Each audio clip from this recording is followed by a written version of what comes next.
جو کچھ بھی پڑھتا ہوں یاد نہیں رہتا اور نہ ہی پڑھنے میں دل لگتا ہے۔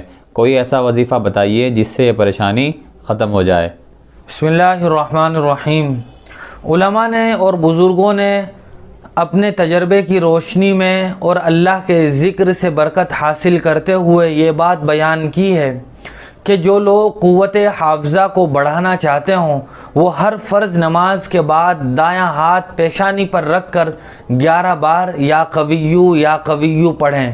اسی طرح دوسرا ایک مجرب نسخہ یہ بھی ہے کہ قرآن مجید میں 16ویں پارے میں سورہ طٰہٰ کی آیت نمبر 25 سے 28 تک 7 مرتبہ دل والے حصے کی طرف ہاتھ رکھ کر دعا پڑھنی ہے۔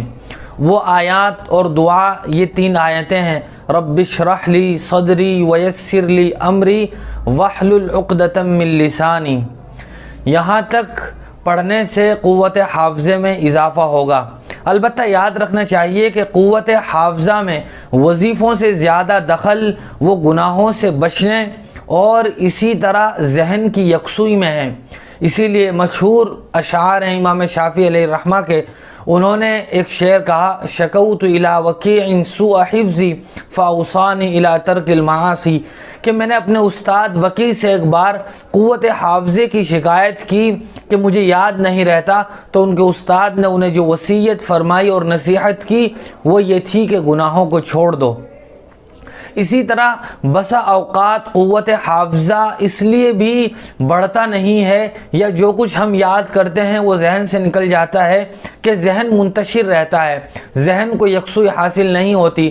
آدمی جس مقصد میں بھی لگے وہ لگن کے ساتھ لگے۔ آج کل موبائل اور انٹرنیٹ کا بیجا اور بے وقت استعمال بھی علم کے حاصل کرنے میں بڑا مخل اور ڈسٹرب کرنے والی چیز ثابت ہو رہی ہے، اس لیے بھی ہمیں کوئی چیز یاد نہیں رہتی۔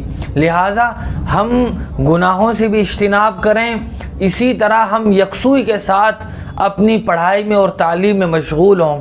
بعض اطباء اور حکیموں نے یہ بات بھی بیان کی ہے کہ بوقت صبح نہار بادام اور کشمش کھانے سے بھی قوت حافظہ بڑھتا ہے۔